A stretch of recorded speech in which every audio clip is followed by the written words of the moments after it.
Bueno, muchísimas gracias a la Asociación de Mujeres Juezas de Argentina por promover esta jornada internacional que tuvo su apertura ayer en la Corte Suprema de Justicia de la Nación y continúa hoy en este Tribunal Superior de Justicia de la Ciudad de Buenos Aires, con el foco puesto en la justicia abierta y digital. Estamos viviendo un cambio muy acelerado de época y como protagonistas de esta transformación somos a la vez responsables porque nuestros actos judiciales tienen siempre un destinatario de carne y hueso, que es el ciudadano. Mejorar la transparencia y facilitar el acceso a la información que la ciudadanía necesita son hoy obligaciones de los poderes públicos respecto de la ciudadanía, porque constituyen garantías de legitimidad y fortalecen al propio Estado. Una nación fuerte es la que mejor combate los males que perjudican a la sociedad, entre otros la corrupción, la ineficiencia de sus instituciones y de sus funcionarios. Se avanza de a poco, pero se avanza. Existe el portal de datos abiertos de la justicia argentina y este tribunal es de avanzada en la publicación de datos. Por supuesto que falta un largo camino por recorrer, pero existe la voluntad de hacerlo en pos del fortalecimiento institucional. Yo les doy hoy la bienvenida en nombre de mis colegas que no están en la ciudad y en especial del doctor Luis Lozano, que quería estar presente pero que tuvo que viajar. Así que nos dejó su presentación en forma digital, y además la doctora Paula Rómulo, a la que ya invito a sentarse en el estrado. Muchas gracias. Muy buenos días. Quiero agradecer al Superior Tribunal de Justicia de la Ciudad, en mi carácter de presidenta de la Asociación de Mujeres Juezas, en la persona de la señora presidenta, la honorable jueza Inés Weinberg. Inés ha sido una gran colaboradora de AMJA durante muchos años. Le estamos profundamente agradecidas y con esta actividad académica de hoy le damos contenido al convenio que en su momento firmamos con el Superior Tribunal de Justicia de la Ciudad, que realmente para nosotros es muy importante. Siempre decimos que la capacitación es una valiosa herramienta de crecimiento individual, pero también fortalecimiento institucional y garantía ciudadana. Sabemos que el Superior Tribunal de Justicia, con su escuela de capacitación, ha trabajado mucho, muy fuertemente, ha hecho cosas realmente muy importantes, y nos pareció que terminar la gestión, esta gestión de hace 4 años en la Ciudad Autónoma de Buenos Aires, que tantas cosas ha hecho, para nosotros era un broche de oro el cierre en este Superior Tribunal. Ayer lo hicimos en la Corte, hoy en el Superior Tribunal de la Ciudad Autónoma de Buenos Aires, y realmente nos vamos con la satisfacción del deber cumplido, con una asociación que ha crecido notablemente en los últimos años, que está fortalecida institucionalmente, que tiene sus cuentas claras, transparentes, un informe de gestión muy bueno. Nos vamos dejando 2 inmuebles, uno de ellos para la capacitación, y solamente mi agradecimiento a colegas como Inés, que siempre nos han recibido, y a las colegas de las provincias argentinas y a las colegas de países latinoamericanos que hoy nos acompañan y que nos han acompañado siempre. Solamente mis palabras de agradecimiento, mi reconocimiento por cada uno de ustedes que trabajan todos los días por una justicia mejor, más eficaz, más eficiente, más cercana a la gente y con perspectiva de género. Para todos, muchas gracias a los disertantes que hoy nos van a acompañar y nos van a ilustrar en esta era digital. Yo no sé qué soy, millennium o baby, no sé en dónde estoy, en la Z, no sé en cuál estoy en esa categoría, no tengo idea. Pasé de la Lexicon 80 y el papel carbónico por triplicado a tener el teléfono inteligente, así, ¿Ela? Ah, no sé de dónde. Pero bueno, Marina, por favor, tenemos un presente para la doctora Inés Weinberg, así que ¿dónde estás? Ah, acá está. Inés, por favor. en nombre de AMJA, te queremos entregar esto, por favor. Gracias. No es hacer llorar.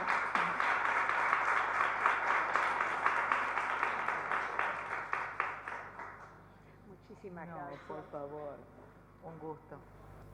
Bueno, como le comentó la doctora Weinberg, el doctor Lozano dejó un video, así que vamos a tratar de hacer una presentación combinada, contando un poco las experiencias que se vienen desarrollando en temas de transparencia y acceso a la información pública en la ciudad, en el Poder Judicial de la ciudad, y también referido a las actividades que se hicieron en la cumbre mundial en Ottawa de OGP. Bienvenidas socias de la Asociación de Mujeres Juezas de la Argentina. La doctora Inés Weinberg, presidenta del tribunal, nos ha encomendado a Paula Rómulo y a mí que les diéramos noticia de una gestión y una presencia que ha tenido el tribunal por nuestro intermedio en la cumbre de gobierno abierto que tuvo lugar en Ottawa en el 2019, en el mes de abril. A nosotros nos parece que eligió muy bien el tema, no influimos, es decir, lo recibimos, pero nos parece que fue una muy buena elección, no tanto porque nos da la ocasión de hablar, sino que principalmente porque esa reunión constituye de algún modo un cruce entre propósitos del tribunal y propósitos de la Asociación de Mujeres Juezas. Me refiero concretamente a que esta organización trabaja bastante en la encrucijada entre género, que es un tema que interesa a la asociación, justicia, muy principalmente, y transparencia.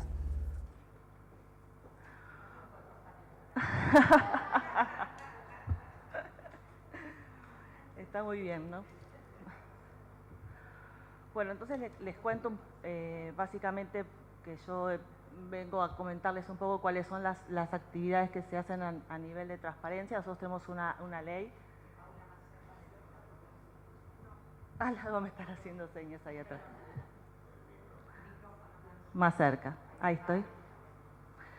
Respecto a la ley de acceso a la información pública, en que nos impone cierta información que debemos tener publicados. Y no solamente desde el punto de vista de la publicación en sí misma, que tiene que ser accesible y que tiene que estar de fácil acceso, sino también en cuanto a los formatos, en los formatos de publicación. En realidad, en la evolución de los formatos de publicación, se tiende a llegar a los datos abiertos, porque los datos abiertos lo que nos implica es dar mayor valor. Nos podemos nosotros tomarlos, reutilizarlos, compararlos, no están vinculados con tipos de licencia. Entonces, a partir de ahí se generan mejores innovaciones y también en cuanto a las técnicas de información se está utilizando muchísimo otros canales, como puede ser no solamente los correos electrónicos, sino los WhatsApp o hasta cuentas de Instagram. Todo para poder generar mayor vinculación con la ciudadanía y mayor transparencia. Nosotros en el tribunal tenemos desde el primer plan de acción ya un portal de datos abiertos en donde se publican cierta información allí, pero las páginas web nuestra realmente tienen muchísima información vinculada con la ley y más allá, es decir, cuestiones más de transparencia activa. Por supuesto que tenemos mucho por delante para construir, sobre todo en el portal, porque nosotros estamos trabajando ahora básicamente con ampliar este catálogo de datos, poder generar más detalles y construir la información para que sea bien clara y mantenga una continuidad. ¿Y esto cómo se hace? Porque si no, uno tiene que estar conformando conjuntos de datos con información en forma manual. En realidad uno lo que tiene que trabajar es en generar herramientas de informatización de esa información. Por eso en esta actualización que estamos haciendo del portal, lo que estamos intentando es generar desde el propio tribunal, desde las áreas de sistemas, una aplicación que nos permita descargar desde las bases primarias, de las bases de datos primarias que nosotros tenemos nuestra información, que en forma automática nos genere lo que nosotros llamamos dataset, que son estos conjuntos de datos, a partir de determinados indicadores definidos o predefinidos, digamos, en la búsqueda de esa información. Bueno, decirles también que se utilizó una plataforma abierta, la plataforma es de SICAM, que es de software libre, y también en la página web tenemos publicaciones de sentencias en donde el tribunal ha generado criterios de anonimización, porque es uno de los temas que a nosotros nos preocupa cuando hacemos apertura de datos en relación a la vinculación entre los datos de carácter personal que contiene nuestra información y la puesta a disposición de esa información. Después, en relación a los temas de apertura y de acceso a la información y estos nuevos modelos digamos, de cercanía con el ciudadano en cuanto a los pilares de Estado abierto, hay muchas experiencias en la ciudad que se vienen realizando. Siempre ponemos como ejemplo los juzgados de la doctora Tula de Morán, que está aquí presente, como el de Pablo Casas, en donde ellos, de forma muy creativa, fueron con los recursos que tenían haciendo apertura. Generaron cuentas de Twitter, ahora están haciendo Instagram, generaron modos de comunicación a través de videos. Me contaba, el otro día fuimos a un laboratorio, también a través del área de planificación estratégica del Consejo de la Magistratura, se trabaja en cual todos los organismos son parte de ese laboratorio de innovación. A partir de ahí se generaron mesas de trabajo con determinadas temáticas. Ese también se generó de una manera participativa. Toda esa agenda fue realizada en relación con la sociedad civil, que fueron poniendo los temas, cuáles eran los temas que teníamos que tratar, los temas que teníamos que discutir.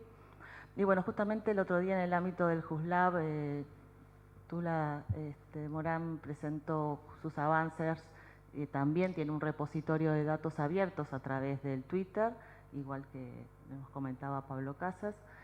Y bueno, han logrado muchísimo impacto estadísticamente, nos comentaba Valeria también, el impacto que han tenido respecto de un mejor servicio, sobre todo en los temas de las notificaciones. Y bueno, este laboratorio también, con este laboratorio al cual estamos trabajando para hacer estos temas, sobre todo porque hay que pensar muchas cosas. Todo esto es bastante nuevo, tenemos que generar una nueva conducta, un nuevo ejercicio. Entonces, bueno, ese es un modo también de poder dialogar, y en ese sentido, uno de los temas que vamos a tratar en la próxima jornada es la vinculación entre la Ley de Acceso a la Información Pública y la Ley de Datos de Carácter Personal. Así que estimamos que va a ser el 26 acá en esta casa. Y bueno, no sé, seguramente me olvidé la mitad de las cosas que iba a decir, pero bueno, seguimos en la otra parte, por si me queda algo lo recuerdo. Bueno, gracias, Paula. Sin perjuicio de que dentro de unos momentos la doctora Rómulo se va a encargar de detallar en qué consiste la OGP y en qué consiste la cumbre, yo quiero poner un poco el contexto. La OGP es una organización que reúne gobiernos y particulares que están interesados en la transparencia.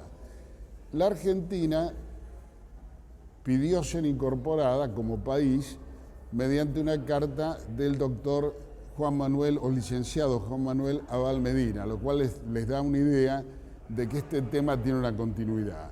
Luego, el gobierno presente decididamente impulsó la participación, y estoy hablando particularmente del gobierno presente a nivel subnacional, es decir, el de la ciudad de Buenos Aires. Firmó un acuerdo en el cual incorporó al tribunal, es decir, la doctora Weinberg formó parte, y yo mismo formamos parte de esto, en París en el 2015. Esto forma parte de un operativo, digamos, en un contexto mayor, y por eso quiero hacer alguna referencia. Ustedes deben haber oído hablar de que la Argentina ha decidido incorporarse a la OCDE, es decir, a la Organización para la Cooperación y el Desarrollo Económico. Esta organización también reúne países y reúne personas de la sociedad civil también, pero principalmente países, o por lo menos en lo que más nos interesa, quizás esta sea la forma de decirlo. Y lo cierto es que arranca de una organización que habían hecho los europeos para llevar adelante el Plan Marshall después de la guerra. Cuando llega el año 1961, el propósito ya se había cumplido y aún así la interesante experiencia recogida, valorada por todos, sugirió la conveniencia de aprovechar el mismo esquema de organización, pero con un propósito más amplio. Y de aquí se amplió a países en general, hoy en día son 36. Argentina aspira a ingresar y tiene un programa hecho, digamos, a la medida para hacerlo, un programa específico, especial para Argentina, que entendemos sumamente interesante en uno de sus aspectos. Y es que para poder ingresar, los poderes judiciales tienen que cumplir con, digamos, metas que los hagan ser apreciados como, digamos, como un buen modelo de poder judicial por el mundo. Entonces, esto pesa directamente sobre nosotros. Fíjense que esta meta, que aquí aparece como una meta a la que aspira la Argentina, porque en definitiva está interesada en incorporarse, es también una meta de la organización Alianza para el Gobierno Abierto, de la que les va a hablar luego la doctora Rómulo. En el caso del Tribunal Superior de Buenos Aires,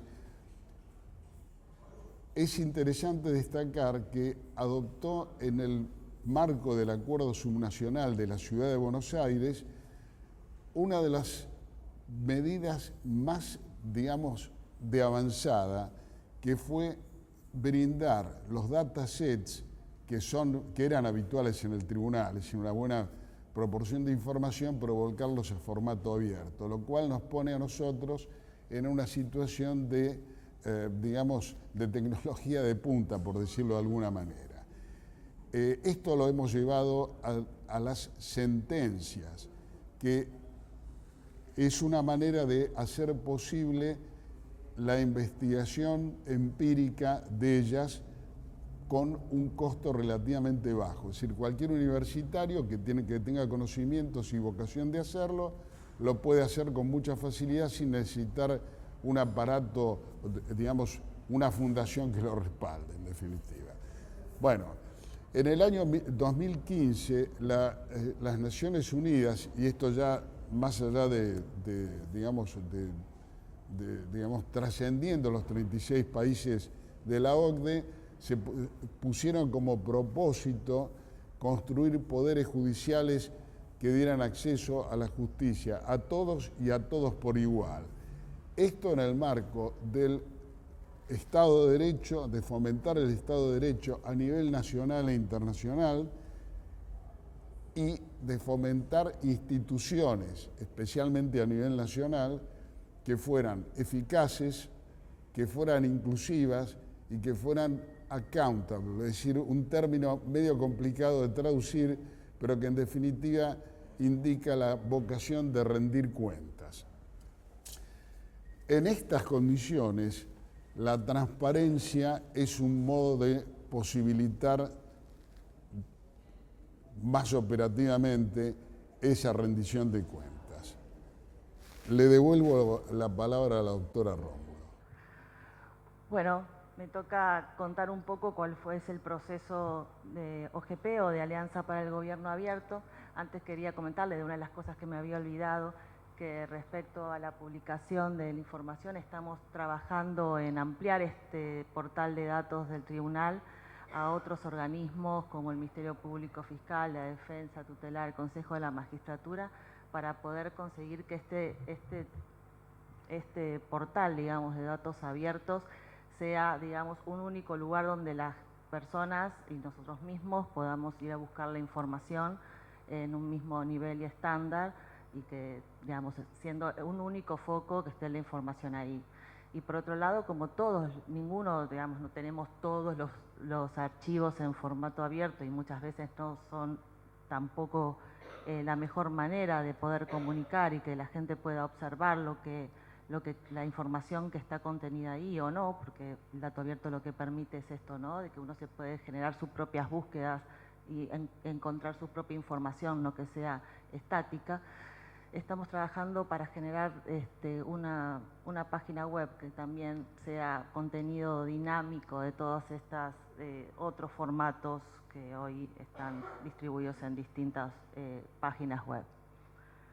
Respecto de la Alianza para el Gobierno OGP, comentarles que es una iniciativa a nivel global que se creó en el 2011, primero por 3 países, que es una plataforma internacional que tiene por propósito los fundamentos, digamos, ampliar y dar una plataforma internacional que sea una caja de resonancias para avanzar en los fundamentos del Estado abierto.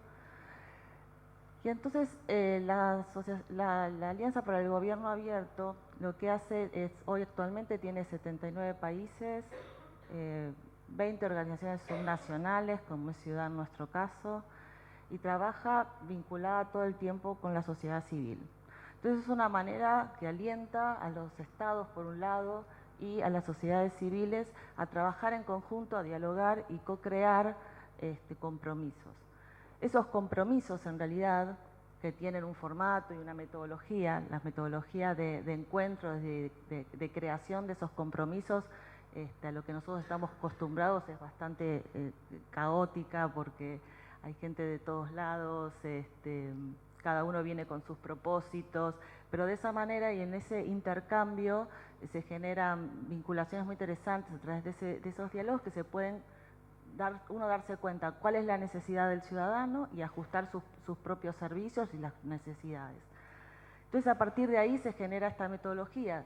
Tiene rigurosa, digamos, cuestiones de formatos en cuanto a la inclusión de cuáles son los objetivos, los cronogramas, digamos, de esos métodos de esos avances. Y por supuesto, todo esto con la sociedad civil o con aquellos que quieran participar. A partir de ahí se genera, digamos, ¿cómo se materializan estos compromisos? Se materializan a través de los planes de acción que presentan, o sean los gobiernos subnacionales o los estados. Y entonces ahí la importancia de los ODS, los Objetivos de Desarrollo Sostenible para la Agenda 2030, porque a su vez de estos compromisos están muy ligados con cada uno de estos objetivos. Por eso nosotros estamos con el eje de justicia, pero también hay un objetivo que es el 5, que es el de género, en el cual se está trabajando ahora para poder integrar estos objetivos, el de justicia y el de género. Para comentarles simplemente cómo sigue este proceso, porque uno dice, bueno, armamos una meta, los ponemos ahí, hace un compromiso, es un plan de acción, pero ¿cómo seguimos? Bueno, hay cuestiones de revisiones individuales en donde haces autoevaluación y tenés que presentar los avances, pero también hay un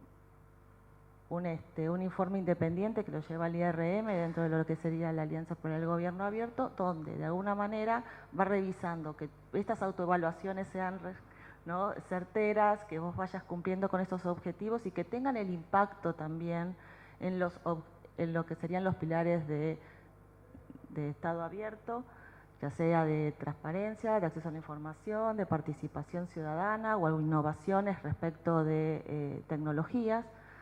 Entonces, básicamente esto es un impulso muy grande que da OGP a toda esta agenda. Justamente en el marco de la cumbre mundial fue tanta la importancia sobre el interés, ¿cierto?, de impulsar a la justicia y a género, que fue la primera vez que se incluyó en la agenda de actividades de poder compartir experiencias sobre justicia y género. Son muy grandes los eventos, hay muchas actividades, pero hubo muchos informes importantes que se pusieron ahí. En el marco de ese encuentro, por ejemplo, se hicieron una campaña, sobre todo por temas de género, que se llamó Romper las Reglas. Puso en evidencia que de todos los compromisos incluía solo el 2% temas de género y mujeres. Y sobre todo también que de los 79 países, solo 34 habían presentado algún compromiso que tenía alguna vinculación con género y mujeres. Entonces fue la manera en que pudieron generar una campaña para poder mostrar eso. De todos modos, hay muchísima información en la página web de la OGP, porque uno puede a su vez seguir y continuar mirando cuáles son todos esos compromisos y hacer seguimiento, y también ver los estados en cómo tienen su agenda respecto de esto. Después, otro grupo de trabajo, que es el Grupo de Trabajo sobre la Justicia, realizó unos informes de resultados sobre cómo está el acceso a la justicia en el mundo.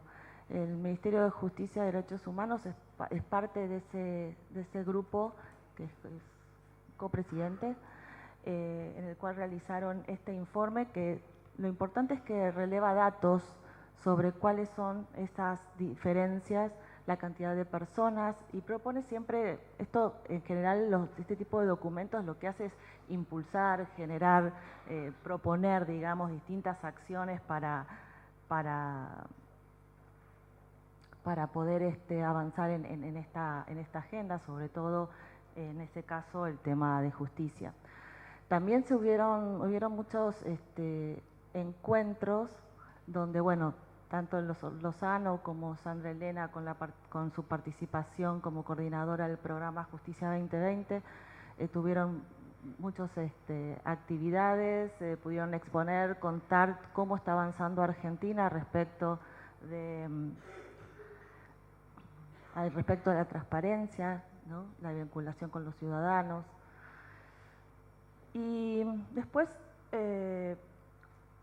otro importante informe vinculado al ODS 16, Justicia y Mujeres, es un grupo que se llama un grupo de alto nivel, así se llama, de Justicia para las Mujeres, que presentó una investigación muy interesante, porque no solamente pone enfoque en que cómo lograr que las mujeres sean parte, ampliar, ¿no? Y que las mujeres sean parte directamente en la creación de los compromisos, sino que también hace un enfoque de, por ejemplo, cuáles las acciones centradas en eliminar la discriminación, cómo la asistencia legal llega a reducir, digamos, el impacto en los temas de acoso, por ejemplo, de violencia de género. Hay un reporte de la ONU respecto de que bajó un 45% a través de actividades que se hacen para que tengan impacto hacia las mujeres. También el empoderamiento de las mujeres, también referido a datos.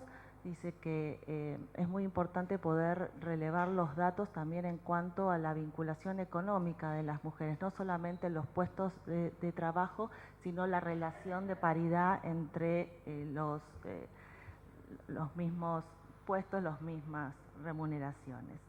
Y entonces, en ese sentido, un poco uno a veces dice, bueno, ¿cómo bajamos a tierra esto, no? Uno lo que piensa es, bueno, es todo muy lindo, pero bueno, ¿qué podemos hacer nosotros? ¿Qué es lo que podemos, cómo podemos involucrarnos en incorporar compromisos de género en la agenda? Siempre en el ámbito, al menos de la ciudad, y si no nación, estos planes de compromiso tienen 2 años de duración. Así que uno puede ir pensando cuáles son los compromisos que uno puede integrar. Pero ya hay algunos a nivel de datos, al menos de los que pude relevar en el Ministerio de Justicia y Derechos Humanos. Primero que acá me acuerdo que te veo, Valeria, que también está publicado en la página web, en estadísticas, cuántas mujeres somos en el Poder Judicial, cuál porcentaje, ¿no? Habría que también trabajar sobre los porcentajes y los cargos, ¿no? Después el Ministerio de Justicia y Derechos Humanos en su portal de datos publica, creo que tiene, seguramente ustedes lo saben, yo tuve que buscarlo, el registro de femicidios, el registro de llamadas y denuncias de los delitos de la línea 145, de la línea 137, es decir, que actualmente hoy podemos mirar esos informes, como están con datos abiertos, seguramente se puede hacer un valor de esa información y generar otros.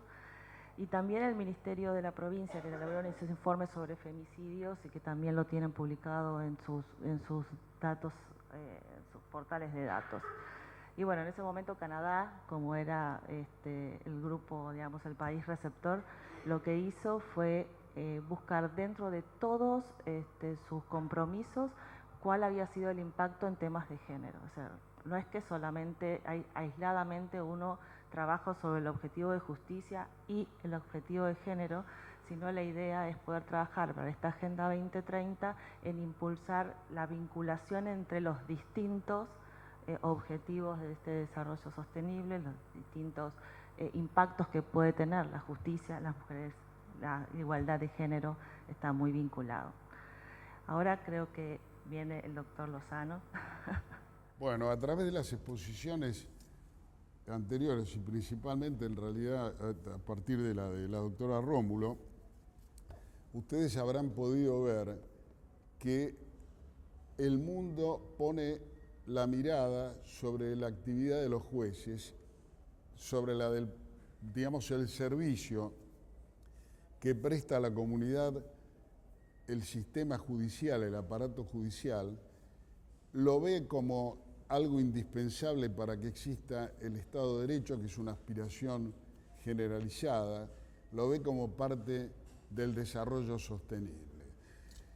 Y acá es donde me parece que tenemos que retomar lo que yo decía al principio acerca de que la razón por la cual se ha elegido el tema del gobierno abierto es porque nos lleva a una suerte de encrucijada entre propósitos del tribunal que tiene que ver con la transparencia, se le impone la ley, tampoco es que sea un mero acto generoso nuestro, pero digamos que lo vivimos con entusiasmo, este deber que nos impone la ley. Decía que vamos a la encrucijada donde esto se mezcla con el tema de evitar los desequilibrios de género o las discriminaciones por razones de género en el Poder Judicial, que es un propósito tanto de la Organización Internacional de Mujeres Juezas como de la Argentina, que a su vez, cuyo objeto social o cuyo propósito remite al de la Organización Internacional, y es un propósito también de la OCDE, del mismo modo que lo es tener una justicia abierta. Esto nos marca a nosotros mismos una meta en cuanto a nuestras actividades. Las actividades que se esperan de los jueces desde la perspectiva del ojo externo, es decir, del ojo de los líderes del mundo, ya no es simplemente que respondamos brindando sentencias. Se espera mucho más. Se espera que nosotros nos encarguemos de generar una institución que sea abierta a todo el mundo por igual y que genere productos que sean satisfactorios para nuestros usuarios. Es decir, en definitiva, una justicia orientada a estos usuarios. Esto se lo está viendo como un pilar del Estado de Derecho, es decir, se lo está viendo como un pilar de las otras instituciones. Y no es raro que esto ocurra, porque en definitiva ustedes saben que hoy en día está muy cuestionado lo que hacen los poderes políticos, pero si nosotros no hacemos un esfuerzo serio por lograr que los productos que salen de la justicia, a cualquier nivel, ya sea que estemos resolviendo conflictos individuales o conflictos colectivos o controversias acerca de la conducta de los administradores del Estado, si no somos capaces de dar una imagen de resolución objetiva, lo que va a ocurrir es que va a haber una gran insatisfacción en la sociedad respecto de esa cosa en común que es el gobierno. En definitiva, nos están pidiendo que contribuyamos a esto porque en definitiva la única forma en que se puede hacer esto, manteniendo la idea de separación de poderes, es que esto nazca desde adentro. En síntesis, distinguidas colegas, las tareas nuestras ya no son estudiar los códigos y aplicarlos a situaciones de hecho que nos presentan para producir sentencias. Tenemos que hacer algún esfuerzo serio por lograr que el universo de conflictos que puede atender la justicia quede atendido. Y tenemos también que ser un referente adecuado para que quienes van a ir a métodos alternativos de resolución de conflictos tengan la, digamos, certeza de cómo serían atendidos sus conflictos si fueran resueltos por los jueces, de manera de saber si les conviene resolverlos por sí mismos. Es decir, es un propósito muy amplio y el éxito en lograrlo tiene mucho que ver con la paz mundial. Muchas gracias. Muchísimas gracias y bueno, tenemos bastante material solo por link, así que cualquier cosa después vemos cómo podemos distribuir esos documentos para que los tengan y los puedan revisar y podamos avanzar en esto. Muchas gracias. Buenos días a todos, un placer estar acá esta mañana. Muchísimas gracias por la invitación y la oportunidad. La idea es, en estos primeros minutos de nuestro panel, conversar un poco sobre inteligencia artificial y su conexión con el género, la diversidad y la inclusión, ya que se ha hablado esta mañana ya tanto sobre temas de género. La realidad es que uno cuando escucha hablar tanto, ¿no?, sobre inteligencia artificial, ¿se escucha bien? Ok. Lo primero que uno quisiera es poner en claro de una manera simple qué es lo que entendemos cuando hablamos de inteligencia artificial. Porque se habla mucho, pero parecería que muchas veces se confunden los conceptos. Y para decirlo de una manera bien sencilla, inteligencia artificial no es ni más ni menos que las computadoras entendiendo el mundo, ¿no? Y en eso hay como dos dimensiones, por decirlo. Por un lado, la percepción y por el otro lado, el conocimiento. Es decir, los seres humanos somos capaces de hacer las dos cosas, de percibir y de entender lo que percibimos. Ahora vemos cada vez más en muchas áreas a las computadoras pudiendo replicar esas habilidades humanas en varios temas. Por ejemplo, pudiendo traducir, ¿no?, un idioma. Un ejemplo es el Skype Translator, ¿no?, el traductor de Skype, pudiendo interpretar patrones de conducta de la gente y en función de esa interpretación sugerirle contenidos. Ese sería el caso, por ejemplo, de Spotify, de Netflix, de iTunes, ¿no? Interpretar qué es lo que la gente viene consumiendo para darse cuenta o imaginarse qué podría disfrutar a futuro. La inteligencia artificial no es nada nuevo, en realidad las compañías tecnológicas vienen trabajando en los desarrollos hace varias décadas. El tema es que con la explosión, digamos, de la nube, ¿no?, de la computación en la nube y de estas enormes bases de datos sobre las que se hablaba recién en el panel anterior, bueno, ahora están las condiciones dadas como para que la inteligencia artificial efectivamente explote y alcance su máximo potencial, porque sin datos no hay posibilidad de desarrollar estos sistemas. Ahora, con todo lo extremadamente beneficiosa que viene siendo en muchos campos, nosotros creemos en la compañía que es un tema que hay que mirar con un sentido crítico, es decir, evaluar y sopesar, por un lado, los beneficios y por el otro, los desafíos, ¿no? Para no desatender unos a expensas de otros, ¿verdad? Y por eso es que hemos dedicado mucho tiempo, la corporación ha dedicado mucho tiempo a pensar estos temas y sigue dedicándolos, porque esto es un viaje que recién empieza realmente. Y hemos publicado un libro que se llama El futuro computadorizado, que está prologado por el presidente de la compañía y por digamos, el que sería el presidente de la división de investigación, y que justamente se dedica a pensar, a reflexionar sobre estos temas, sobre la inteligencia artificial y su rol en la sociedad. Porque, como decía, creemos que no se trata de lo que las computadoras son capaces de hacer, sino de lo que deberían hacer, que es un enfoque bastante diferente. Por eso es que pensamos que toda pregunta ética a la que nosotros como seres humanos nos hemos enfrentado es una pregunta ética a la que las computadoras deberán enfrentarse, por, digamos, extraño que pueda sonar. Y pensamos que este análisis debe ser encuadrado en un marco ético, ¿no? Un marco ético basado fundamentalmente en 4 principios que a su vez descansan, como uno diría, como sobre 2 pilares fundacionales.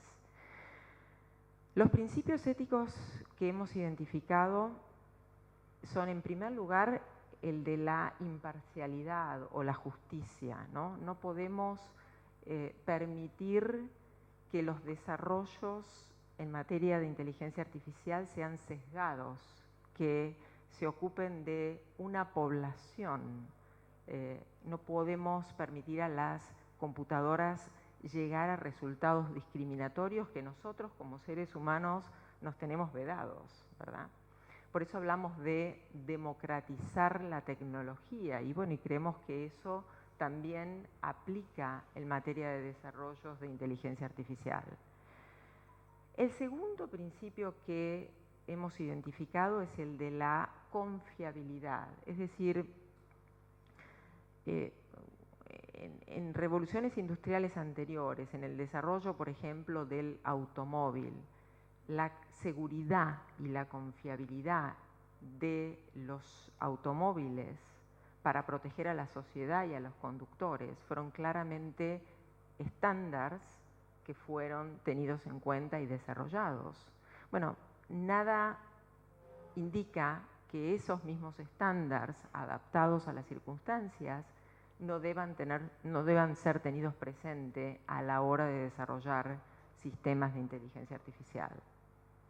En tercer lugar, el tema de la privacidad, ¿no es cierto? Todo lo que hemos aprendido en materia de desarrollo de tecnología de la información debería ser, creemos, aplicado a la siguiente generación de computadoras, a la inteligencia artificial.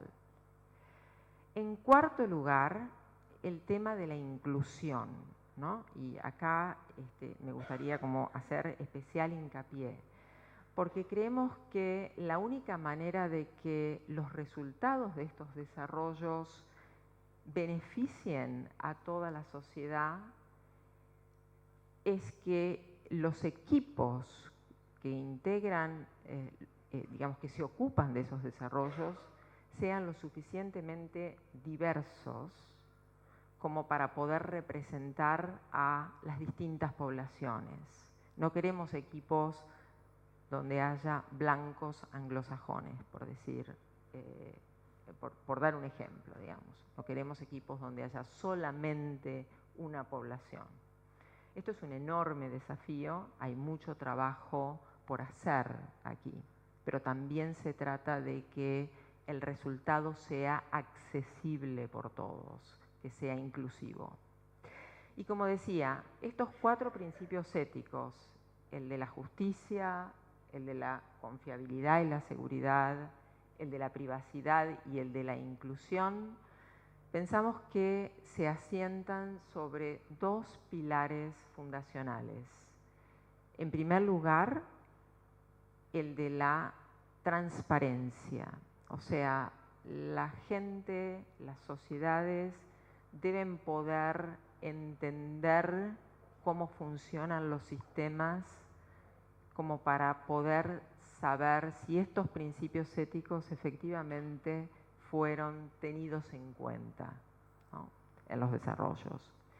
Y finalmente, lo que hablaba el doctor antes, la accountability o la responsabilidad, que es lo más quizá desafiante, ¿no? El poder, cómo hacer que las computadoras efectivamente sean responsables frente a la sociedad por esos desarrollos. Y ahí también creemos que lo que se ha aprendido en otros campos, como el de la privacidad, el del cuidado de la salud, digamos, esas mejores prácticas tienen que ser aplicadas en materia de desarrollos de inteligencia artificial. Nosotros en la compañía, la corporación ha creado algo que tiene un nombre muchísimo más largo, pero sinteticémoslo en un comité de ética. Y ese comité de ética está integrado por ejecutivos de primer nivel de la corporación de distintas áreas, del departamento legal, del departamento de compliance o cumplimiento de normativas y políticas, desarrolladores, ingenieros, en fin. Y el objetivo de ese comité es establecer políticas, buenas prácticas, que puedan, digamos, que velen por el cumplimiento de este marco ético sobre el que conversábamos. Y de hecho, digamos, sabemos que el comité ha rechazado oportunidades de negocio por haber entendido que alguno o algunos de esos principios podrían haberse visto comprometidos, ¿no? Por supuesto que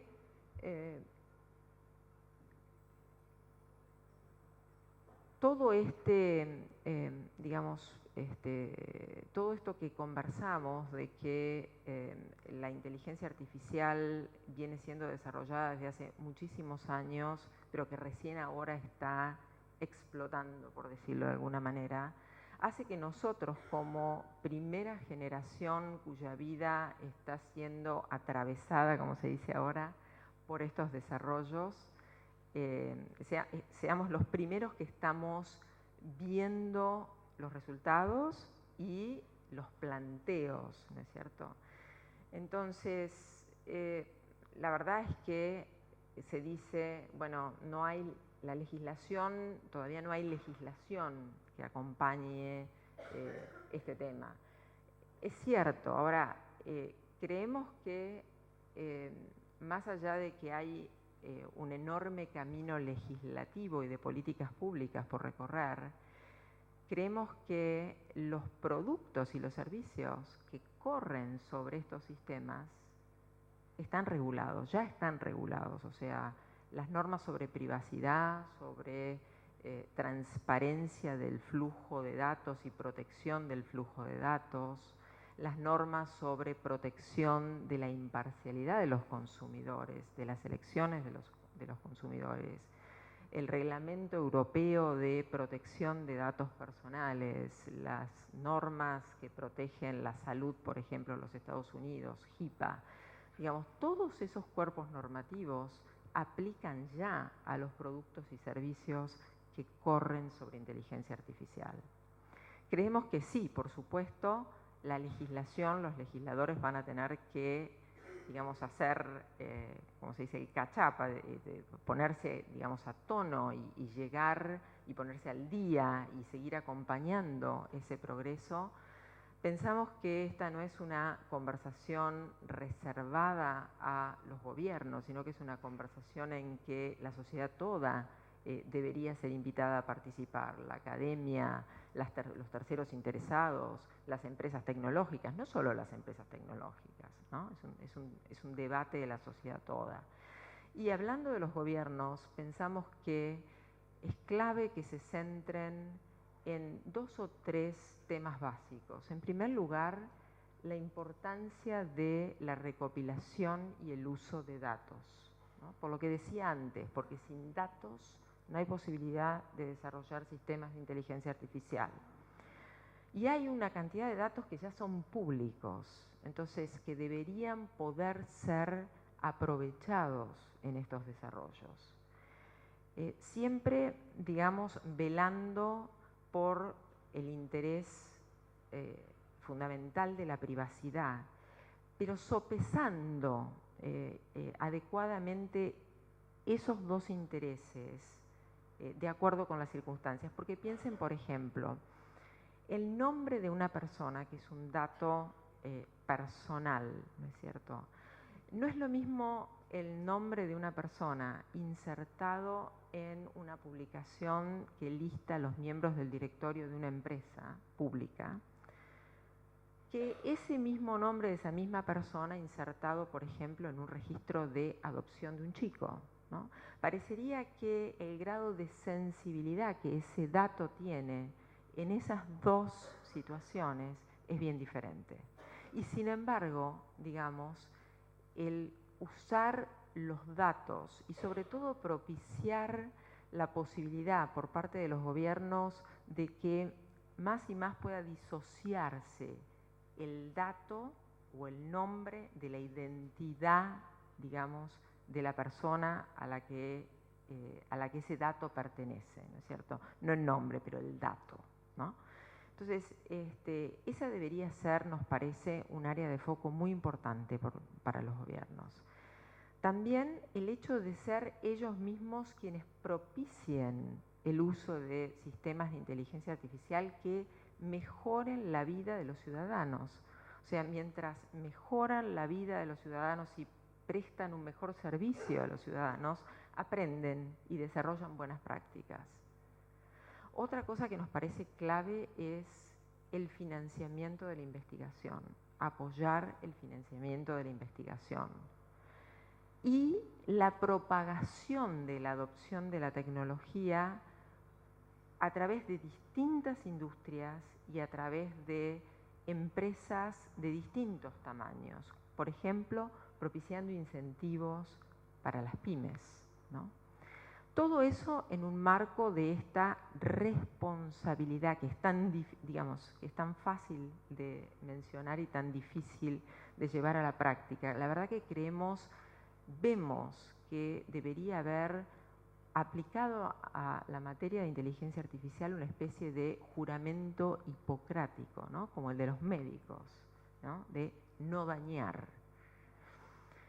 Y finalmente me gustaría un par de minutos reflexionar sobre lo primero que viene a la cabeza de la gente, de nosotros, cuando hablamos de inteligencia artificial, que es, bueno, ¿cómo va a impactar esto en el mercado laboral? ¿No es cierto? Una preocupación totalmente genuina que todos tenemos. Y es cierto, digamos, como cualquier otra revolución industrial va a haber puestos de trabajo que se van a perder. Pero también el análisis tiene que ser crítico en este campo, digamos. Me encanta este ejemplo de los cajeros automáticos. Cuando se crearon los cajeros automáticos, claramente los puestos de trabajo de los cajeros físicos desaparecieron. Pero digamos, juntamente con eso, las instituciones financieras, el dinero que ahorraron en esos cajeros físicos, lo aplicaron en muchos casos, abrir nuevas sucursales de bancos. Y eso trajo desde ya la consiguiente creación de otros puestos de trabajo, diferentes, pero nuevos puestos de trabajo. Por eso lo que pensamos es que es clave, digamos, atacar 2 áreas. En primer lugar, la de la educación, los estudiantes de hoy, preparar a los estudiantes de hoy para que cuando lleguen al mercado laboral lleguen con habilidades técnicas básicas, digitales básicas, ¿no? Todos deberían poder manejar una computadora, poder mantener segura una computadora, ¿no? Manejar herramientas de colaboración y de productividad. Eso es clave. Y tener el apetito de ser estudiantes crónicos. ¿Vieron eso que nos decían? Un estudiante crónico, parecía un calificativo así peyorativo, ¿no? Cuando uno se eternizaba en la carrera. Bueno, vamos a tener que ser todos estudiantes crónicos, no solamente los que hoy son estudiantes, sino nosotros, los que estamos en este medio. Recién Susana hablaba de los baby boomers, y no sé, no identifiquemos a dónde estamos cada uno, yo también estoy así con vos, pero digo, nosotros que estamos adentro del mercado laboral, para poder mantenernos, necesitamos también nosotros desarrollar determinadas habilidades. Por ejemplo, en la compañía, les voy a dar un ejemplo que es caro a nuestros sentimientos con Cintia, ¿no? De acá al 30 de septiembre nosotros tenemos como abogados, ¿no? Una serie de cursos técnicos, de contenido técnico, que alcanzan a 11 horas, o sea, no es poco, que tenemos que completar de acá al 30 de septiembre, ¿no? Creo que dije 30 de junio, 30 de septiembre. Digamos, eso es algo que, digamos, es el reconocimiento de la compañía de que necesita mantenernos relevantes, digamos, ¿no? De que necesita, porque para poder prestar servicios a nuestros clientes, asesorar a nuestros clientes internos, necesitamos entender qué es lo que están vendiendo y qué es lo que van a vender de acá a 2, 3, 5 años, ¿no? Uno, cuando piensa en el mercado laboral, piensa, así simplificándolo a nivel mundial, como en dos tipos de relaciones de trabajo. La primera es la de, digamos, la relación de dependencia tradicional, ¿no? De empleado-empleador. Y después hay una relación más de contratista independiente, ¿no? Si uno piensa en estas plataformas digitales que solicitan, ¿no? trabajos para cumplir con requerimientos de proyectos específicos, parecería que todo eso se encuadra dentro de una relación laboral no tradicional de empleo, sino de contratista independiente. Y entonces, esas son relaciones en las que hoy también hay un vacío legislativo en muchos países del mundo. Y ahí creemos, digamos, cuando hablo de un vacío legislativo, no están los no sé, normas de salario mínimo, de no discriminación, de pago de horas extras, de cuándo tengo que pagar por el servicio, ¿no? Por eso creemos también en la compañía que eso, digamos, de acá a que todo ese, digamos, ese catch-up, por falta de una mejor expresión, pero digamos, de acá que la legislación se ponga al día con todo ese vacío, las compañías tenemos una responsabilidad de, en nuestras propias políticas, cuando contratamos esos servicios a demanda, digamos, pedir que quienes, o requerir que quienes los proveen, hayan previsto esos requisitos mínimos de protección de sus trabajadores. Ya termino. Perdón que me extendí un poquito. Para cerrar, digamos, cuando hablamos de inteligencia artificial no hablamos de eficiencia y productividad solamente, hablamos de mejorar la vida de la humanidad, de mejorar la salud de toda la sociedad y digamos, y de hacerla accesible para toda la sociedad. Por eso es que, como decía, creemos que es un compromiso de la sociedad toda y no de los gobiernos por un lado o de las tecnológicas por el otro. Muchísimas gracias. Mi lado B, como digo yo, además de ser abogada de Microsoft y de esta faceta, mi lado B es que soy paciente de cáncer de mama hace 13 años y creamos junto con gente del Hospital Austral una fundación para acompañar a pacientes.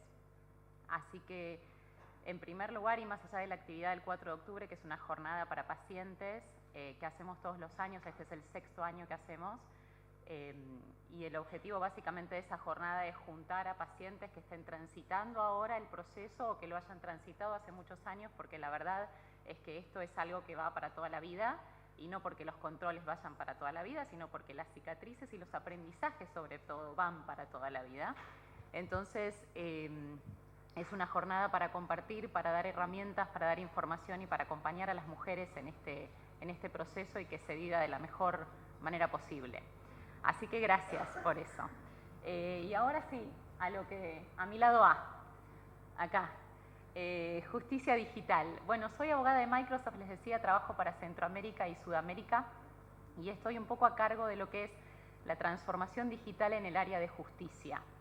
El objetivo de estos minutos, y voy a tratar de correr porque sé que estamos mal con el tiempo, pero es compartir un poquito cuáles son los desafíos del mundo de la justicia y también entender un poco cuál es la oportunidad que tenemos hoy, y Clara nos conversó bastante sobre eso, a través de la tecnología, de empezar a hacer las cosas de un modo diferente y los beneficios que eso puede traernos.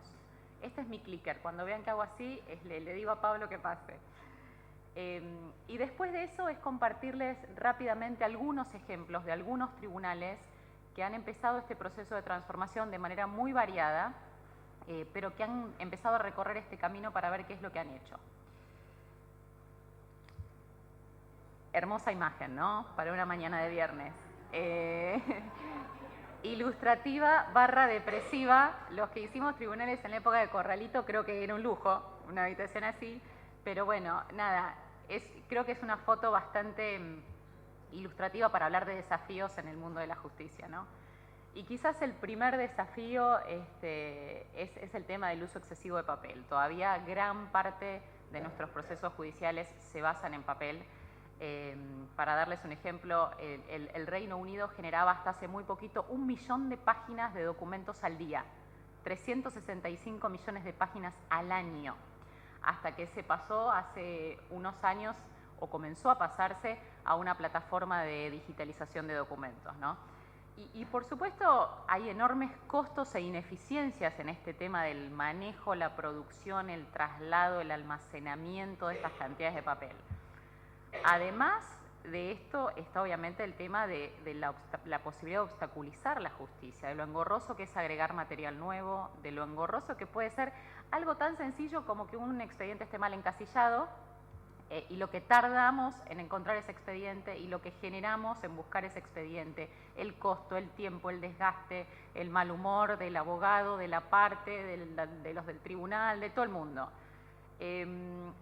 Y ni que hablar de lo que ocasiona en sí el costo de ese papel, el tiempo de los empleados para manejarlo, el espacio que se necesita para almacenarlo, el costo de ese espacio que se necesita para almacenarlo. Otro de los desafíos quizás importantes con esto es el tema de los recursos limitados, que la verdad me siento hasta incómoda hablando yo con ustedes de recursos limitados, porque es una realidad que no hace falta que se les relate. O sea, los tribunales se tensan casi que a un punto de quiebre, ¿no? Cada vez más casos, cada vez menos recursos, cada vez un presupuesto más escaso, más estricto en muchos casos. Y eso que genera mayor acumulación de casos, mayor demora en la resolución de los casos. Y por otro lado, quizás el otro gran tema es el tema de, obviamente, la necesidad subyacente que hay detrás de todo esto de garantizar transparencia, ¿no? En muchas jurisdicciones los procedimientos basados en papel de alguna manera dan espacio a la corrupción, es una realidad. Es fácil manipular un documento, es fácil que un expediente entero desaparezca. Y es fácil que si un documento X falta, ese documento haya sido clave para desentrañar un tema, para resolver un tema de una manera adecuada. Pablo. En definitiva, son muchas las variables de riesgo que presenta el tema del papel, ¿no? Y esto sin mencionar temas que, con todo esto que estamos ahora todos con el tema tristísimo de Amazonia, sin mencionar temas ecológicos, ¿no? Sin mencionar la tala de árboles, sin mencionar el tema de las emisiones de dióxido de carbono, sin irnos para el lado ambientalista, que no es un lado menor precisamente. Hace algunos años este hombre que ven acá, que es el jefe de justicia de Sudáfrica, relataba en un diario local una práctica que se estaba volviendo recurrente, que era que los expedientes desaparecían después de que había sentencia. Entonces, básicamente era imposible tratar cualquier recurso medianamente de una forma razonable después de que había sentencia. El expediente volaba. Y otros casos, ¿no? En Sierra Leona, por ejemplo, una guerra civil. ¿Qué pasó? Destrucción masiva de volúmenes judiciales, destrucción masiva de expedientes, desaparición de compilaciones de decisiones judiciales por cientos y cientos. Y la verdad es que estamos hablando de una actividad delictiva, de una guerra civil, no hace falta irse a ese lugar, ¿no? No hace falta eso, porque simplemente pensar en la foto anterior lo que mostramos, lo que puede pasar con una inundación, con un incendio, con roedores adentro. Simplemente con eso alcanza para pensar el problema gigante que podemos llegar a tener, ¿no? Entonces, cuando pensamos en todo eso, la verdad es que seguir manteniéndonos tanto en el papel es casi que asombroso. Y me río porque Clara recién decía estudiantes crónicos, ¿no? Y yo digo, ¿cómo nos cuesta, no? Porque yo vengo acá y traigo esto donde tengo mi... Y sin embargo vengo con el papelito de alguna manera, ¿no? Y no me logro sacar de encima el papelito, pero bueno, nada, esa era una reflexión personal. Estoy con el papelito, no lo voy a abrir. Ese es mi desafío para hoy. Pero sí cuesta hacerlo. Y la siguiente, Pablo. Y recién les decía el proceso de que el Reino Unido empezó este proceso de digitalización y que generaba 1 millón de páginas al día, ¿no? Miren qué interesante cómo se muestra ahí el incremento, de alguna manera, de las pilas de documentos que se fueron moviendo de las bibliotecas físicas y de los almacenes judiciales a los data centers o los almacenamientos digitales. Ahí muestran simpáticamente los tamaños de los edificios, ¿no? Y los metros. Y lo interesante de esto es que la posibilidad justamente de guardar en una página digital el equivalente a 7 páginas impresas, digamos. Y por otro lado, la facilidad de compartir esto, la facilidad de acceso, la facilidad de que todos los que están autorizados a tener acceso a ese expediente puedan fácilmente acceder a él. La siguiente, Pablo. Y Clara recién hablaba bastante del tema de la evolución de la industria, de las revoluciones industriales. Y la verdad es que, en realidad, si pensamos en cualquier otra industria, posiblemente en ningún otro lado o en ninguna otra industria, hoy los expertos en el tema sigan haciendo las cosas como las hacían hace 100 años o como las hacían hace 200 años, ¿no? Basta pensar en la agricultura con las herramientas manuales versus los procedimientos hoy absolutamente automatizados de riego, de cultivo, de cosecha en la industria, y cómo se fabricaba a principios del siglo XIX y cómo se fabrica en la industria automatizada de hoy. Y cuando vamos a nuestro mundo, al mundo de la justicia, la siguiente, porfa,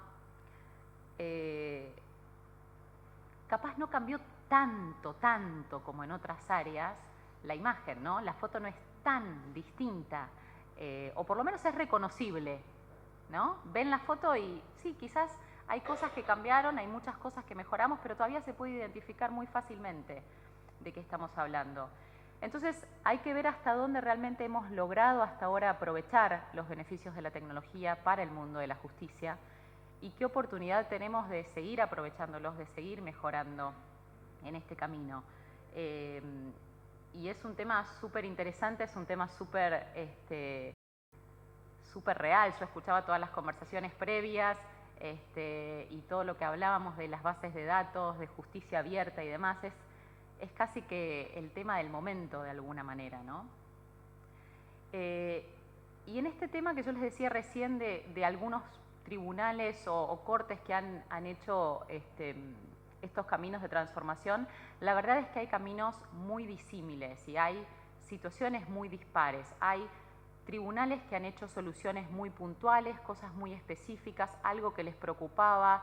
Está el caso de Portugal, por ejemplo, que lo que tenía era un tema de escasez de salas de audiencia y de desorden en el tema del manejo de asignación de salas. Entonces implementaron una solución muy específica que son unas especies de terminales o cajeros, por así, kioscos, se podrían decir,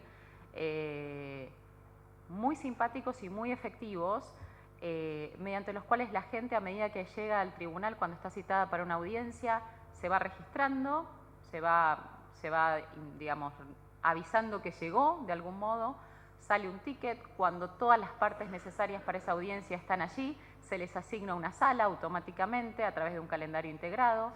Tienen la disponibilidad de la sala, el sistema informa al juez o al personal del juzgado que tiene que participar en esa audiencia y automáticamente todo el mundo se junta en esa sala, con un criterio a su vez inteligente detrás de eso de qué tipo de audiencia se trata para ver cuánto tiempo se asigna a la sala, de monitoreo automático en virtud del cual la sala se desocupa e inmediatamente queda disponible en el sistema, algo muy simple y muy concreto para taclear una necesidad puntual que ellos tenían.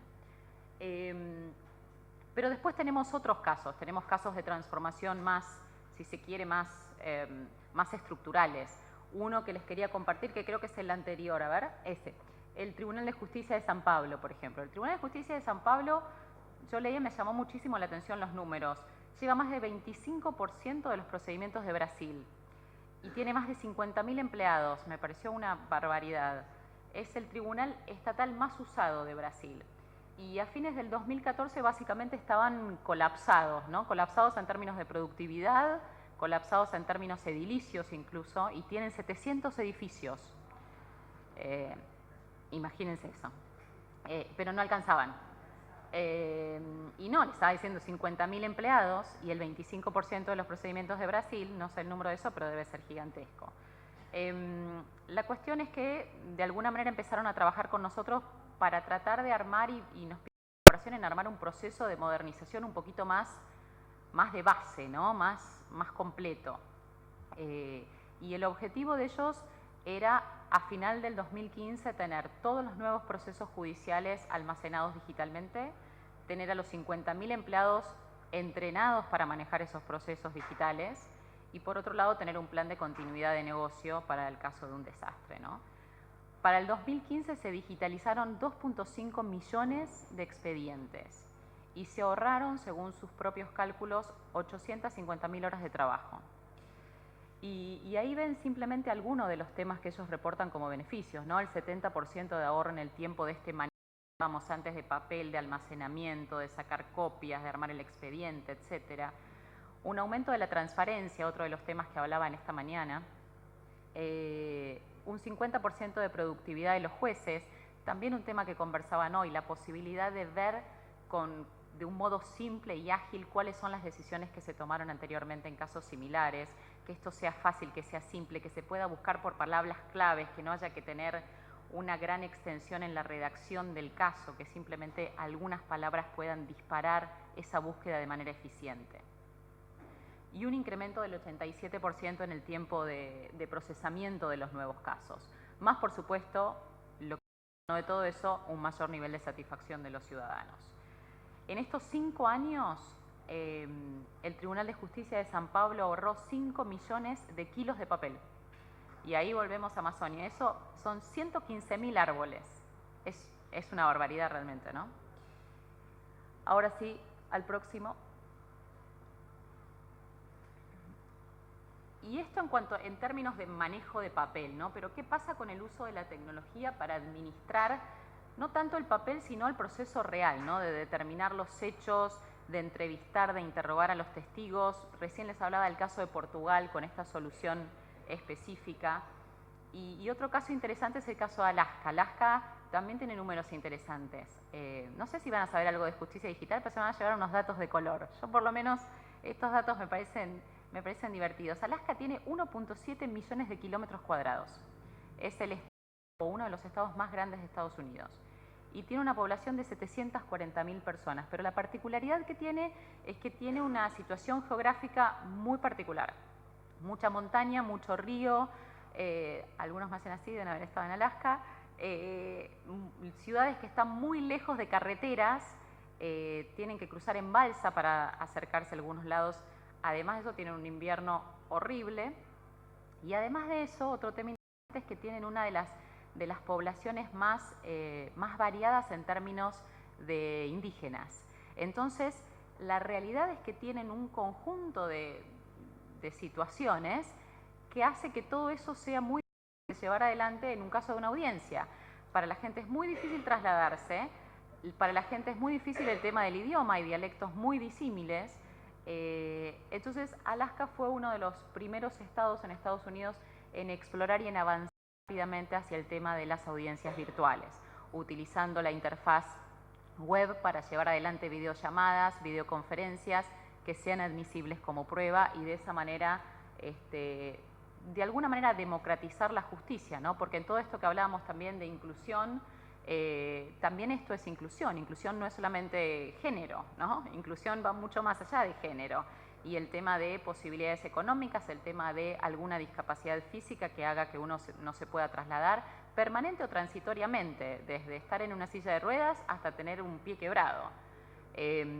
Todo eso y todas estas herramientas permiten esa democratización de la justicia de algún modo, ¿no? La siguiente, Pablo, ya corto, Corte Suprema de la Provincia de Buenos Aires. Nada, simplemente una plataforma que desarrollaron que se llama Augusta, que los invito a que la visiten porque no les voy a tener mucho tiempo para contar de qué se trata. Y dos casos más que también son muy interesantes.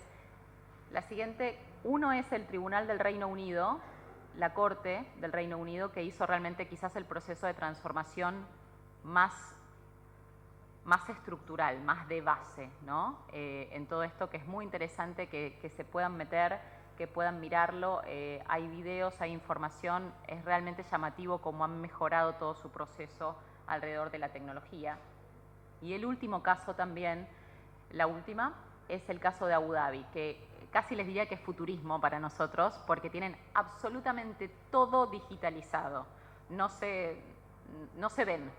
O sea, no es necesario que se vean. Si se ven, se quieren ver, pero no es necesario que se vean. Ni el juez con las partes, ni el perito, ni el testigo. Todo, absolutamente todo está digitalizado. Todavía estamos un poquito lejos de eso, pero al menos a nivel aspiracional realmente es un ejemplo súper interesante.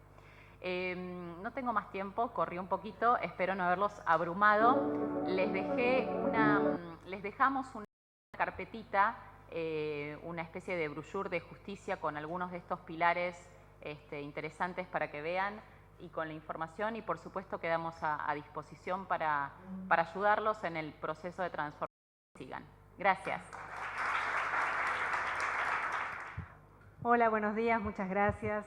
Muchas gracias al Tribunal Superior, a AMJA por esta posibilidad de poder venir a casos reales. Recién hablaba en la anterior conversación de la necesidad de mostrar casos reales, y qué bueno mostrar casos reales de desarrollos nacionales, ¿no?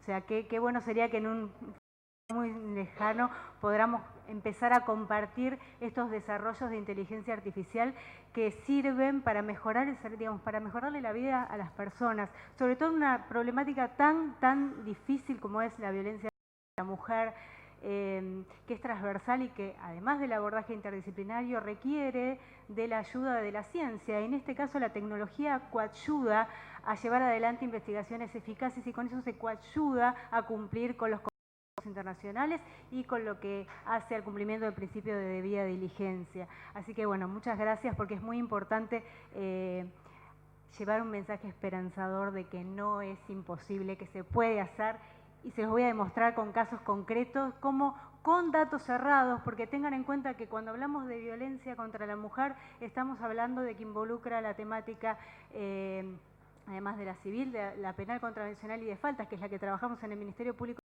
la Ciudad de Buenos Aires, y que eso conlleva datos cerrados, y que no obstante eso, les voy a traer el ejemplo de que lo hemos podido empezar a trabajar igual y teniendo desarrollos no obstante esa problemática.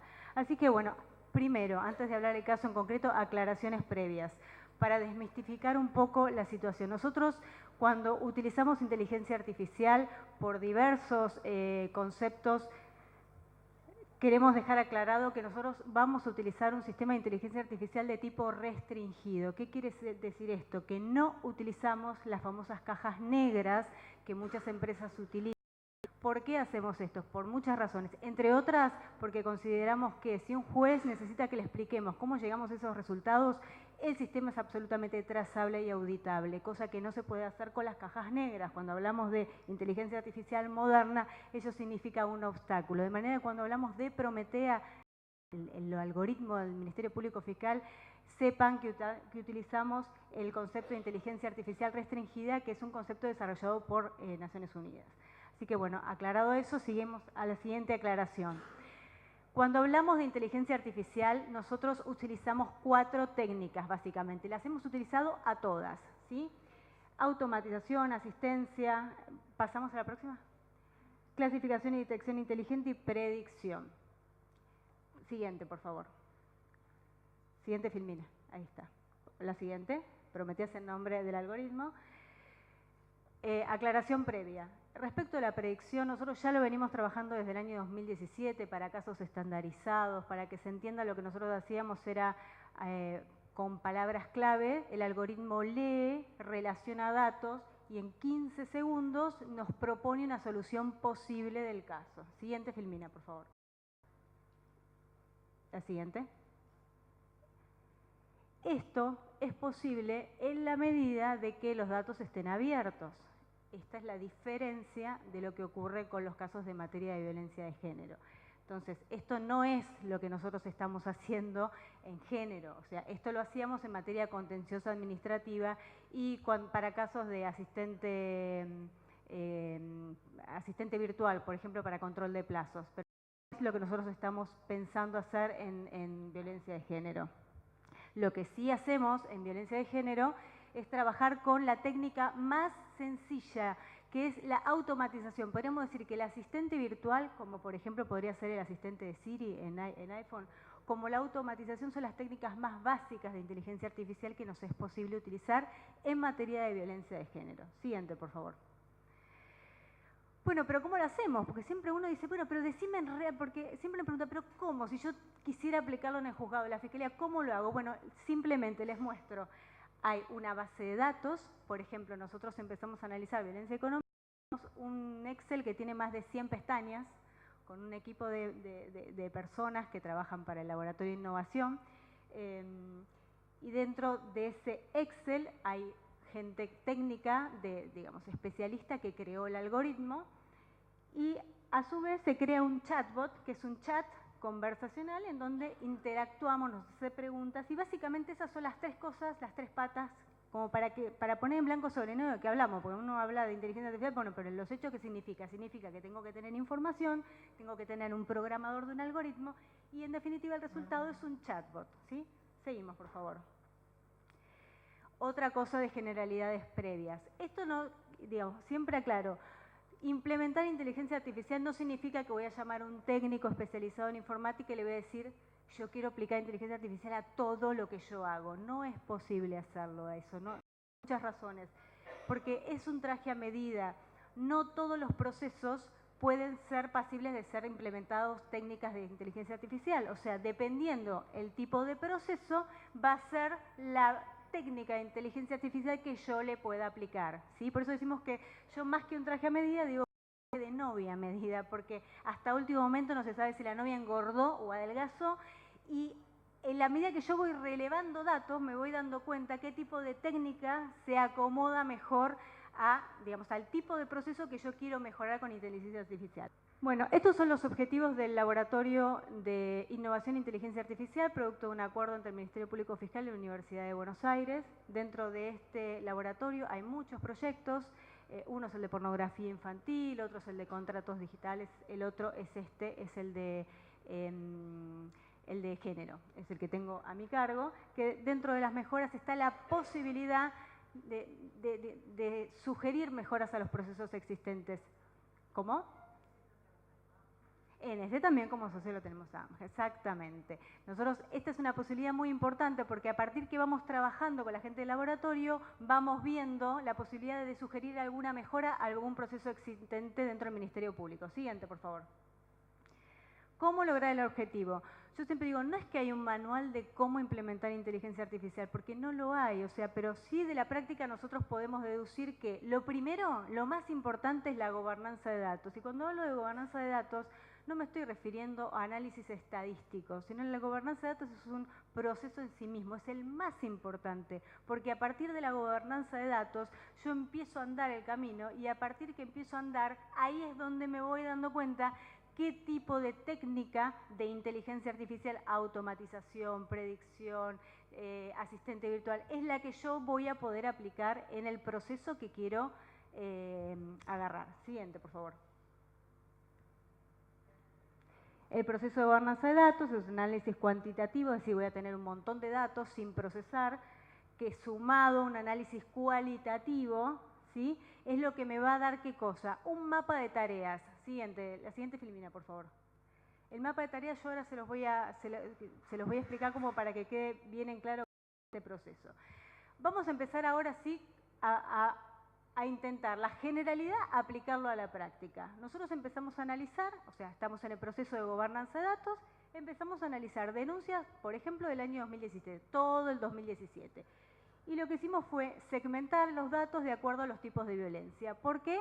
Bueno, porque la Ley de Protección Integral contra la Mujer lo hace de esa manera. Entonces, ahí es donde esto viene de alguna manera a empezar a desmistificar esto de que el uso de la inteligencia artificial va a borrar, digamos, el trabajo del abogado. Esto es un ejemplo claro de que todas las decisiones que se toman son siempre de la mano de un análisis jurídico previo, es decir, todas las decisiones que se van tomando son a partir de un análisis razonado y argumentado del derecho. Por eso es que, digo, el uso de la tecnología viene después. Primero viene toda la argumentación jurídica de cómo lo vamos a hacer y cuáles son las normas y qué es lo que yo tengo en cuenta, y luego viene el uso de la tecnología.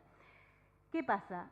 Dentro de esta torta que nosotros vemos, bueno, un aspecto muy importante es la violencia psicológica, que también la estamos abordando en otro proyecto, pero nos enfocamos en la violencia económica porque es el más fácil de mostrar la receta a la que yo siempre hablo. Dentro de la violencia económica que podemos demostrar está, por ejemplo, incluido lo que es el delito de daño o lo que es el delito de incumplimiento de los deberes de asistencia familiar. Vemos que ese 82% tenía que ver que las denuncias, en el 82% eran por delitos de incumplimiento de asistencia familiar junto con otros delitos. Siguiente filmina, por favor. Y de ese 82%, el 93% era solamente, el delito que se denunciaba era solo de incumplimiento de los deberes de asistencia familiar. Venía a denunciar otro delito y en todos los casos, además, la mujer venía a denunciar que ese hecho estaba sucediendo en ese mismo, digamos, que venía de arrastre, no es que venía a denunciar que su expareja no le pasaba hace 2 años, digamos, que no le pasaba alimento. O sea, venía sosteniendo que eso estaba ocurriendo, ¿sí? Y ese es un dato ese es un dato también muy importante que nos sirvió antes de tomar decisiones tecnológicas, porque cuando uno empezó a trabajar este tema, claro, uno, ¿qué es lo que siempre quiere hacer con inteligencia artificial? Yo quiero predecir, uno es como que siempre tiene el estándar más alto. Yo quisiera predecir y, por ejemplo, quisiera predecir que los informes de riesgo me los hiciera el algoritmo. Bueno, está bien, nosotros empezamos con esa creencia, con esa expectativa y muy rápidamente, cuando lo bajamos a la realidad, nos dimos cuenta que eso no era posible.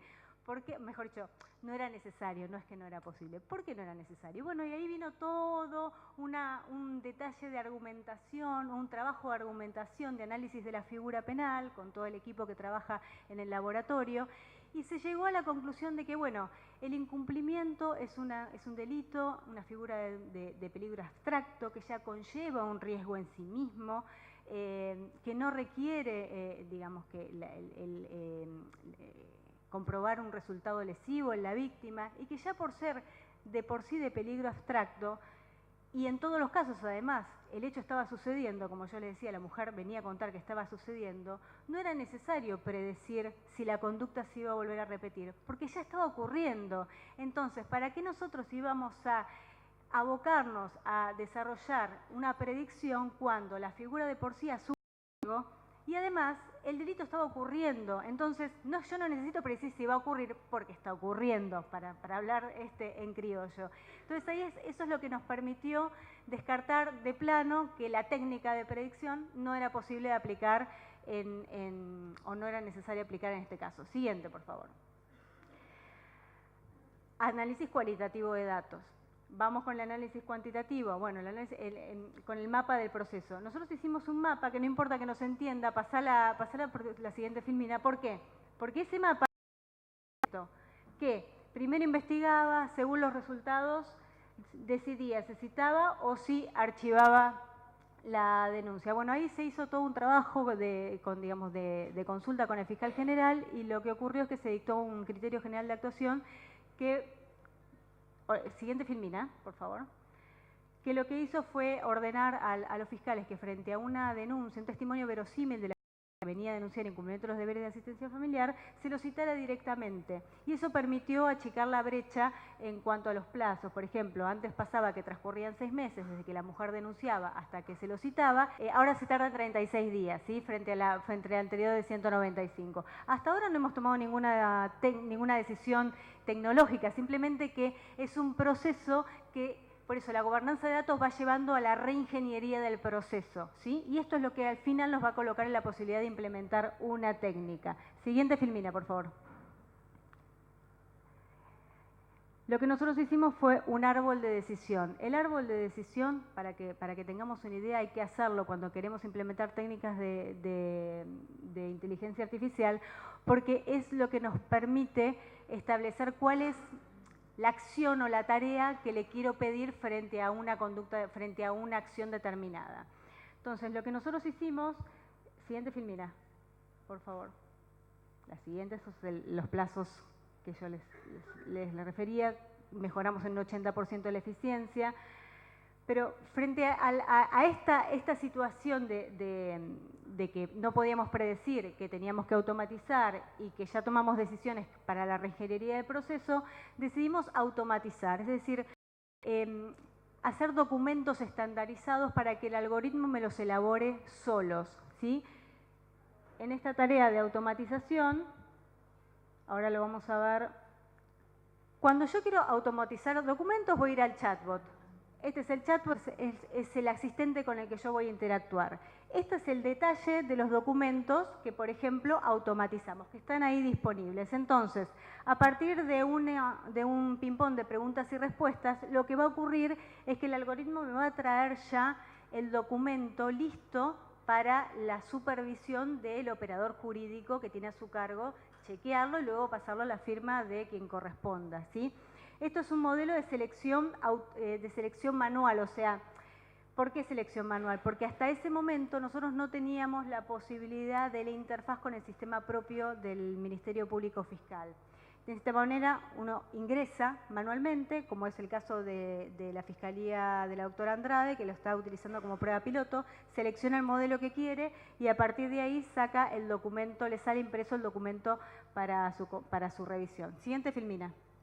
Estos son los 14 modelos estandarizados. Otra cosa que me gustaría aclarar, la interfaz, es decir, la vinculación de Prometea con el sistema Kiwi era necesario, ¿por qué? Porque si la interfaz, las preguntas que se hacen con el operador para poder automatizar los documentos eran mucho mayores, o sea, y con la posibilidad de poder interactuar con el sistema, lo que ocurre es que se baja drásticamente la cantidad de preguntas. Entonces, esta posibilidad de poder compartir datos es muy importante. Tenemos que, nosotros como organizaciones, tenemos que ver de poder vincular en todo momento con todos los sistemas disponibles. O sea, es un desafío pendiente poder vincular los datos, porque eso hace que en la práctica se disminuyan los plazos. Acá me están diciendo que están como súper apurados, que vamos a tener que cortar. Bueno, yo les agradezco muchísimo. En otra oportunidad tendremos más tiempo para poder especificar más. Muchísimas gracias. Agradecemos a la doctora Nieves Machiavelli del Ministerio Público Fiscal de la Ciudad. Agradecemos a Juan Corbalán, que no pudo estar, por supuesto al procurador, y a todos ustedes y en especial al Superior Tribunal de Justicia de la Ciudad, en la persona de su presidenta, la honorable jueza Inés Weinberg, que nos ha recibido en su casa tan generosamente. Muchas gracias y buenos días a todos.